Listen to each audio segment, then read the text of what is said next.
લખાણી ઓ મેલડી મારી માડી મારા ઘર મેં લખાણી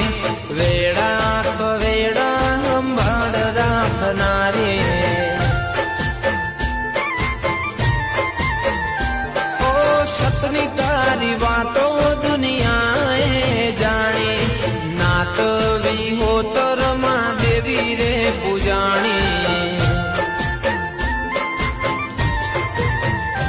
ઓ ખબર છે કે હવે એ દયા કરવાની મેલડી બેઠી છે હવે લેર કરવાની